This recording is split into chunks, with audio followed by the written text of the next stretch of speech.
Perfect. Well, we are live. It's Wellness Wednesday here at Adam Clark Fitness. So thanks for joining us. We've been doing this for a few weeks now. Been talking about some awesome topics.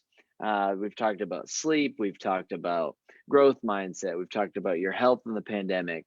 You name it, we've talked about it, and we're going to continue to do this for a while. Bring you something every Wednesday. I'm Adam. I'm joined by Noah here at Adam Clark Fitness, and today we're talking about recovery, why it's important, the whole process of recovery, and we'll touch a little bit on overtraining. Maybe you're doing that.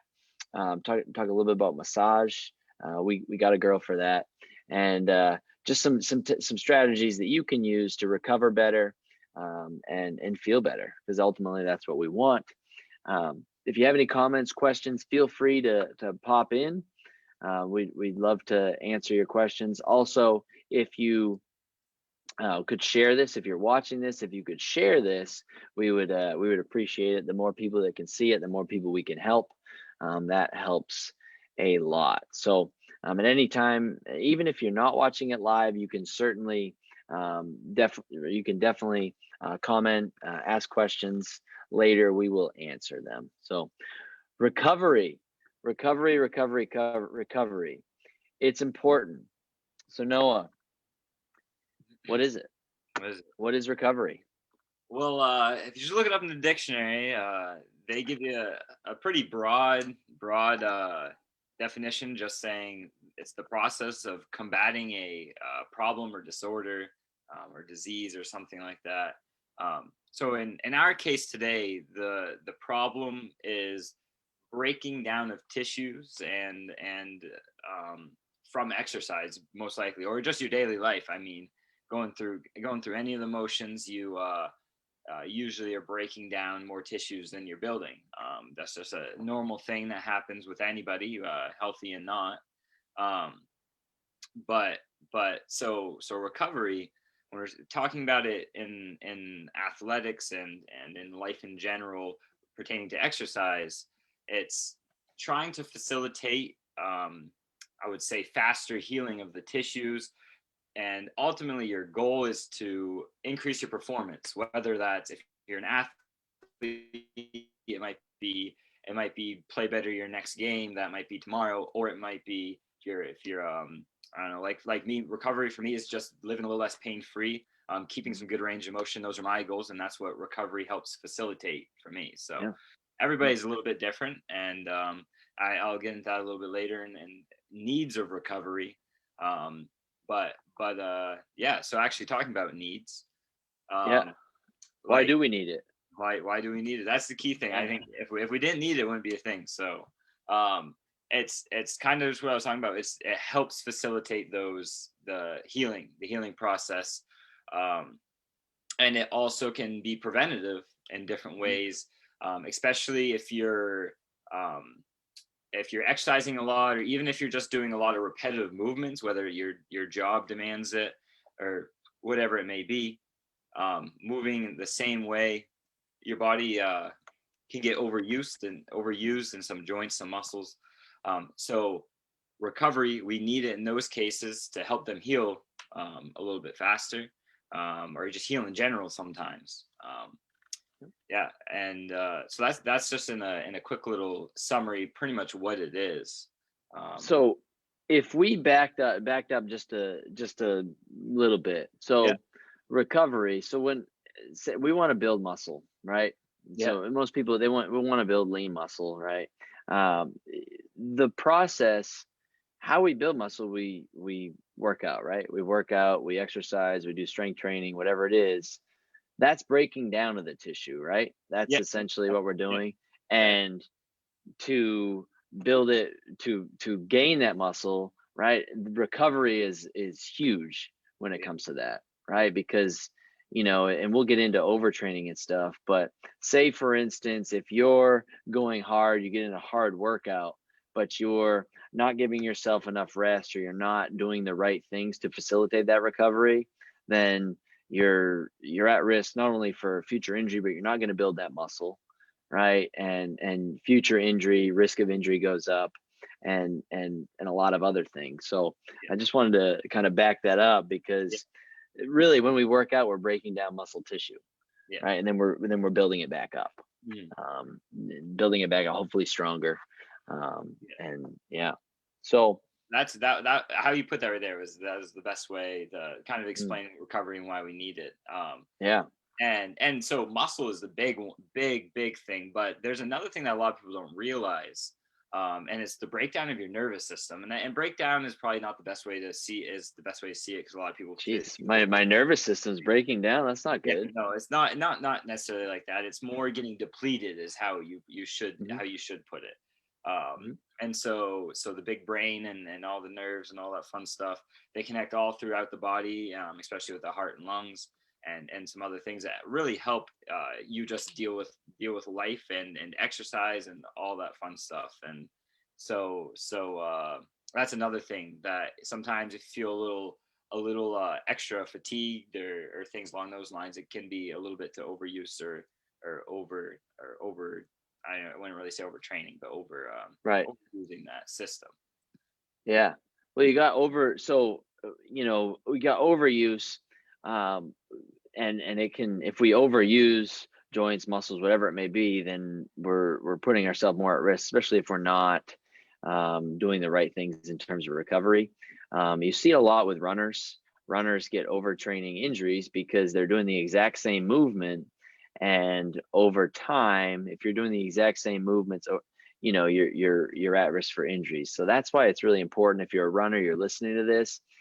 If you do some sort of cross training, if you implement some sort of strength training, maybe you're not running all the time, maybe you're implementing, biking or some sort of other cardio, I guarantee you're going to feel a lot better and you're going to be a stronger runner, right? So that we've seen it here. We've worked with runners, and they may cut back on their running, but when they go back out there, if they've done regular strength training and things like that, they're stronger. They have more endurance. They're feeling better, and that's why that's important.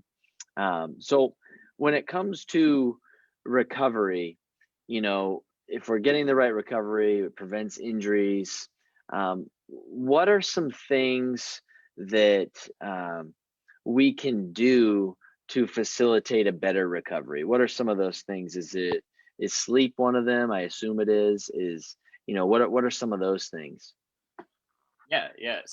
So I guess so it's all about a balance. This is what the foundation of it is, all about balance of breaking down and building it back. So to get stronger, we have to break something down and make it weaker and then build it back stronger. That's the key. So exercises on this side, breaking it down, making yourself stronger. But on this side, healing it back is the real way to get stronger, and that's all recovery. So everything that plays a part on this side can be put under the scope of recovery.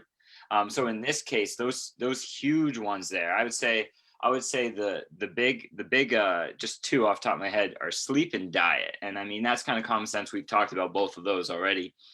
Sleep, for example, that's the only time your body is what they say is anabolic. So it's building back up. I'm sure people have heard of, unless you're on steroids, unless you're on like anabolic steroids, and then your body's constantly building. That's how those bodybuilders.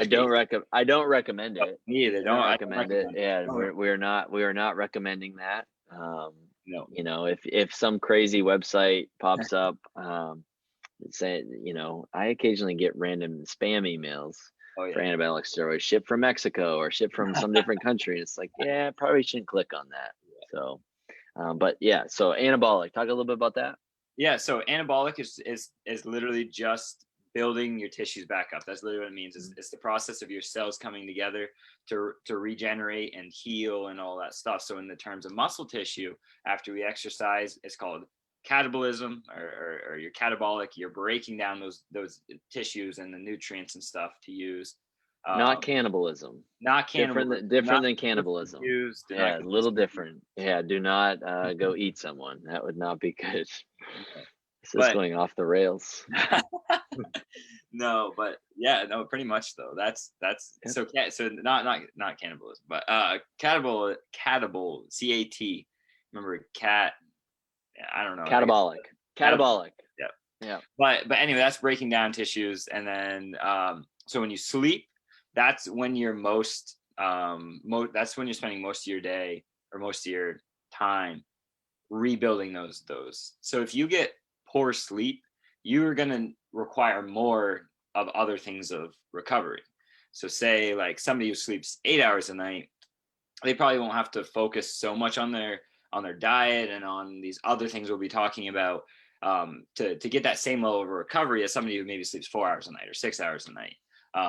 There's no scientific like if I sleep 6 hours, I only need this much. There's no like cut and dry like that, but Right. it's all person dependent. And it also depends a lot on how much you're breaking your body down during the day. So somebody, like you said, a runner, is going to need more of those, more sleep and more nutrients in their diet to recover than somebody who, compared to a weight trainer, even though they're both great forms of exercise, weight training is a little less repetitive and a little less stress on your nervous system and all those different things. So you need less on the other end of recovery. Another good thing when it comes to recovery too, there's a lot of different devices out there, that can track recovery. So we're getting the technology that really, even here with our MyZone heart rate straps, if we really wanted to program exercises to stay in a certain heart rate range, if we really dug in, you'll see a lot of that in training pro athletes and things like that. But the heart rate technology and also the recovery, there's some devices that you can wear where it's going to show you your quality of sleep, your I think there's something have you heard of Whoop? So they show you the amount of strain that you're putting out when you're working out. Also your heart rate variability. It'll show you how recovered you are and how ready to go you are. Obviously nothing's perfect, but we have these devices out there that really show these things if you're super serious. And even something as simple as a Fitbit, does a pretty decent job for the everyday person. Gives you what's your quality of sleep, where are you restless, things like that, and that's important. So that's important. I will tell you, you're super serious into getting into training, something to track closely, especially if you're an endurance person, is that heart rate variability.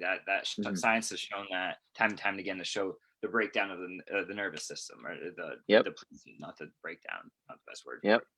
But heart rate variability, and actually that's something I mentioned, not the heart rate variability, but the MyZone and tracking your heart rate in the recovery process. So recovery, going on to the another step down. There's two different. I don't know if you're aware of this. I'm sure you were, but there's two kind of different types of recovering. One was getting into what we're talking about, measuring these different things while you're exercising, and that's called active recovery, which just makes sense. You're moving, but you're moving at a rate that's beneficial. I'll get into that in a second. And then there's passive recovery, which, as it sounds, is you're sitting there and you're recovering. That's the it's when we're just at rest. Like that's passive recovery, right? And it's our body just doing it. Right. We're not doing anything to facilitate that other than breathing. Pretty much, really. That's about it. And I guess I would put diet as part of the passive recovery place too, because I mean, you kind of sit and if I had to put it to 3, it would be just resting, like during your day, not necessarily sleeping, but I would put sleep on there, and I would put diet on there. The top 3. And these are important. All those 3 are super important. Not just I know we talk a lot about active recovery, which is huge, and that will be the next point I get into here. But passive is just as important, and it's most important when you have injuries. So say you are that runner, or even if you're new to running and you just go out and you really feel, like say it's the bottom of your heel, that's a common, or the back of your heel, it's like it's tight, and there's some active stuff you can do to help that, but it definitely, if you did injure it, you're gonna need a little bit of rest there, a little bit of rest and some good sleep and good nutrients going to that injured site. So that's why these passive parts are there, because the body does heal on its own. I know that it's I don't know, everybody's a little different on how fast they heal, depending on the tons of different things, and that just between genetics and your environment and among the Yeah. other things we mentioned. But everybody heals on their own, and so when you have an injury, or even just or just from normal wear and tear, healing that is different for everybody, different speeds. So the biggest thing I'm going to say there is you got to know your body. That's key to recovery, knowing your body and how it feels. That may take some practice, but it will be worth it if you're, especially just in the daily life. I'm sure you're pretty in tune with your body. You have something, you like a sign or symptom that you feel, and you're like, I need a little more recovery today.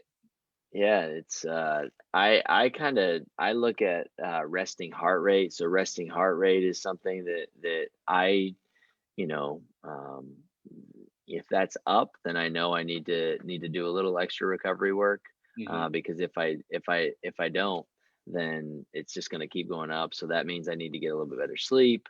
Probably need to do a little bit less being on my devices, especially at night. So really, that's the big one. Obviously, soreness and tightness, that's big too. Um, but I think resting heart rate, I know that my body's a little more. I'm feeling it a little more. So I need to change things up.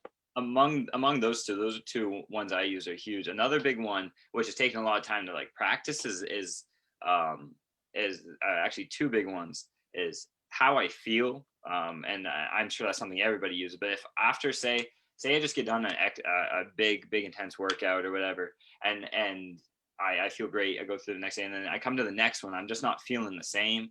That kind of signals to me I didn't really recover enough in between Yeah, exercise. There's even maybe it's not even an exercise. Maybe it's just going through my daily activities or whatever it was, and maybe the next day I'm just like I don't feel as ready to roll, and I'm a little just not doing as well as I didn't perform as well as I did the other day. yeah, I just knowing that, comparing one day to the next, and you're like, well, what can I do this next day to help facilitate that recovery a little bit? Maybe I need to sleep more. Maybe yep. I need to maybe I need to do a little foam rolling or something. It depends on everybody's a little different, obviously. But Or it could be, something as simple as maybe you had a hard workout planned. Instead of that, maybe you go for a walk or do some light cardio. It could be, you're not necessarily um, geared up to hit the weights hard or something because your body's not ready. So, I and by doing that, walking or light weights or something, at least it's something, that will certainly help. yeah. So don't feel like you have to hit it hard all the time, because if your body's not feeling it, then sometimes you just need to listen, to your body for sure. Yeah, and actually going with that, the so a comment I made here, there's a good balance that's pretty hard, but it's between like motivation and overtraining, because it's easy to lose motivation when you're working out, and I'm sure everybody's been Oh there yeah. for a time or two. But there's a difference between losing motivation, because you just don't want to do it, versus that your body needs more rest. That is the I feel like that's the hardest thing for me to figure out, because when you have a lot of stresses going on in life, it's easy to get demotivated or Hmm. unmotivated. I don't know what the word is, to not want to work Unmotivated. out. But Yeah. nah, I like making my Making up words. yeah, Nice. that's I my like favorite it. thing to do. But yeah, so I mean, stressful life makes you, it's easy to get unmotivated, and then there's like when you're working out too hard, your body, because of that neurological stress, Mhm. and wear and tear, I guess I shouldn't say wear and tear, but just breaking down over time, and just you feel like you don't, and it's good for you to come in tune with your body, and that's really good to be able to tell you what you need, because your Yep. body's always telling you what you need. You just have to listen. It always is telling you what's wrong, or what's going on, but you just have to listen You to it. do. Yeah, You and do. that's hard. Listen. That's hard. And I mean, I think one thing with listening to your body, like at first when you're first starting to work out, and maybe it's one of your first times, you haven't been in the gym for a while, you're gonna have soreness, you're gonna have stuff like that, and it's good to work through some of that. Oh yeah. But as you become like regularly working out, like you become more in tune with it. So when you need to take a rest, when you know those things. So that's what I'd say about that is just be you become more aware the more practice you have. That's with anything. Be mindful. So, Going back to another topic we had a mm, little bit ago, mindful of yeah. how your body feels. Another thing I use to feel to see how my body's doing. This is more related to the joints and muscles, is how I move that day, how I'm moving. Um, like maybe I don't feel sore, but I'm just like, man, my leg is just dragging today, or Yeah. I can't get my arm overhead. I don't know what it is like, and maybe I had a hard shoulder workout or something, and it's just like, so those are big two things I go by. Besides, obviously, I go by a lot of things you mentioned, but Yeah. how I'm feeling compared from one workout to the next, and or one day to the next, and then also how I'm moving that day, because movement is, I mean, everything in life requires movement, and if you don't move from as good as you did before, So we're talking a little bit about passive. We talked a little bit about active recovery. Before we get into kind of some strategies and stuff that you implement, what are some, benefits to active recovery? I know there's a lot of talk about it. Obviously, some things you can do, whether it's basically working at a lower intensity level. Maybe it's a lower heart rate. Maybe it's using lighter weights, less impact. Maybe it's a walk. Maybe it's light cardio. What are some benefits to that active recovery? Um, when we do that. so this is where science gets a little blurry, and I've been taught the basics in a lot of my classes and that sort of stuff, and I can find a lot of resources out there on this. um the few of the big ones that um kind of have been shown is getting blood to the area, which has nutrients, and getting blood to the area means you get more blood leaving, which kind of eliminates the toxins and what was already used. And so theoretically, it reduces lactic acid buildup in muscles, as well as getting rid of the toxins. Although there's not many studies that have proven this yet, and that's a big the where I was saying the kind of blurry is kind of the gray area. But what kind of has been proven is it does increase blood flow, obviously, because compared to sitting on the couch not doing anything, compared to just doing a light like walk or something, that's a good recovery right there. You're obviously getting more blood to your legs or whatever is being recovered. um, but there's some other theorized things that could come out of this is keeping muscles more flexible, and because a lot of flexibility due to the neurological systems and some tendon other things, and getting the nutrients to them also helps with that. um, and and one source, this is more psychological, but helps you maintain your exercise routine. Because say you need a rest week, and then you take that entire week off, or you take a few days off to rest, or even if it's and compare, if you're not doing active recovery, you're completely out of your routine. It throws your whole day off.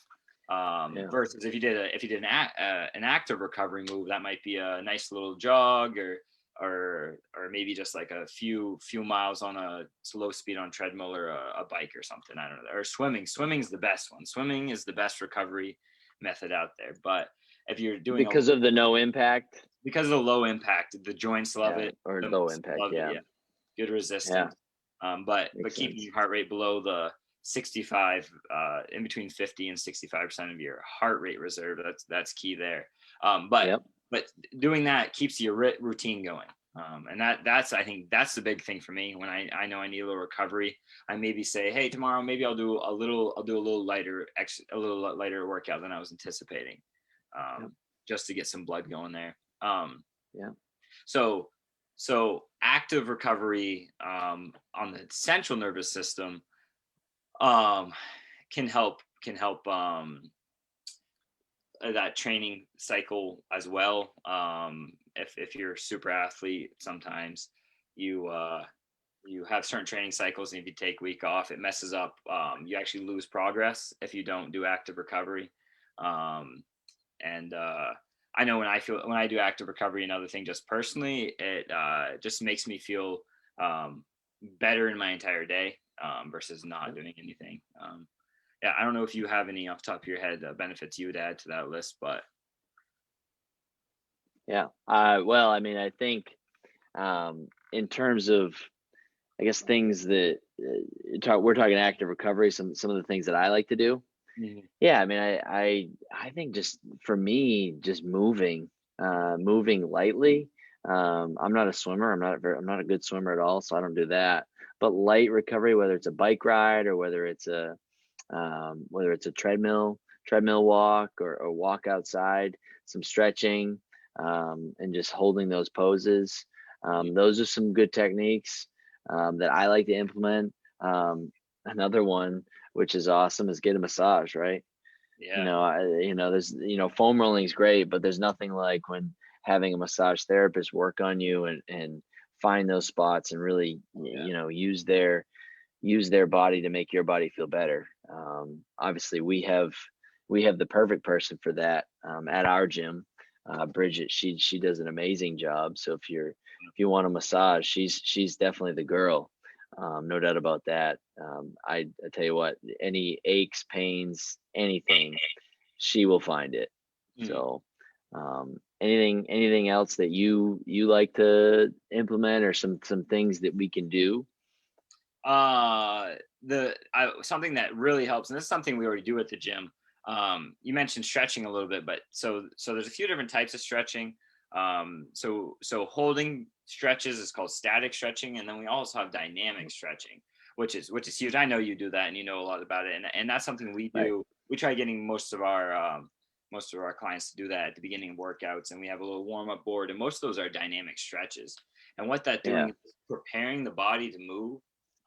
And so if you're not really preparing your body to move and then you just start moving, yeah, it causes a little more wear and tear on your system. So doing dynamic stretching before workouts, or even if you're taking a little break, doing in between, or if you're taking the complete day off from exercise, doing a little dynamic stretching on your rest days really helps get blood to the muscles and get the everything moving. So dynamic stretching is a big thing I like to do. And it's pretty much just going through ranges of motion, just pretty much taking your joint, moving your arm Could around circles, literally be a shoulder circle or a shoulder chest circles, opener or yeah, hip hip openers. openers, Yeah. uh, Leg swings, things like yeah, that. all that fun stuff. That's Yep. perfect. A good warm up. It's a good cool down too. I think we usually, I prefer static to add my static stretching there, but I like to do it after. Yeah, I like to do it after just because I think I can get more of a range of motion, right? Because you're all warmed up, you're ready to go, and you can hold that a little deeper, a little longer. So that's why I like static. Mhm. Yeah. but yeah, What else, you hit man? the other Yeah. I the other think ones we on we the. hit the nail on the head. Any questions coming in? Anything we got in terms of recovery? I know it's sometimes these ones right here. I mean, recovery is something everyone wants to work out, and that's good. We want people to work out, but if you really want to get the most out of your training, then you need to take recovery seriously. Um, it's not the sexy thing, right? You're not sweating necessarily, but it's important because your body in the long run, it really needs it. And you will be feeling better than ever if you take recovery seriously. Maybe it's scheduling a massage once a month, maybe it's implementing stretching in each day, whatever it may be. Recovery needs to be at the top of your list because that's an important piece of the puzzle. Mm, Yeah. for sure. For sure. Yeah. And you're even if you don't maybe see the results now, your body will be thanking you later for it. I'll tell you that. Because I'm sure this is said a lot of places, but in PT we say motion is lotion. Motion is lotion. Yeah. So just getting Yeah. getting motion through um, your body will thank you It's later. important. You won't recognize it because it's not something you think about, but yeah, it helps prolong how well your body will move. For It's it's important. It is important. mm, So, for sure. um, yeah. Well, no questions. Where's I, everyone today? I don't know. Hopefully out there doing a recovery workout maybe. They might be out taking a walk or something. Oh yeah, But hope so. no, that's Nice to meet recovery, super super important topic. you. It's something that we really need to take seriously, and If you do have questions later on after you watch this, you can definitely chime in. We would answer them. But recovery, it's important. Put it at the top of your priority list, and don't overthink it. Right? Just move, just stretch. That could be as simple as that. So awesome, man. Well, recovery, I think we hit the nail on the head. And we'll be in the future. We're going to continue. Recovery is a big piece of the puzzle, and we're trying to be at the forefront of recovery. And as we move forward here at Adam Clark Fitness, you'll see some different things that we roll out. So you're not going to want to miss that. And we got a lot of fun stuff and useful stuff planned for the future. So awesome, man. Well, it was good to do Wellness Wednesday again. We'll be back here next Wednesday. Topic to be decided, but it'll be a good topic. You don't want to miss it. And like I said, if you have any questions, anything, feel free to comment. Please share this as well. We would love it if you shared it, just to show more people in the world. That's how we create more impact. So awesome. Well, have a good rest of your day, man. And, work hard in school. I'll be working hard here. Sounds good. All right. Bye, guys. We'll see you later.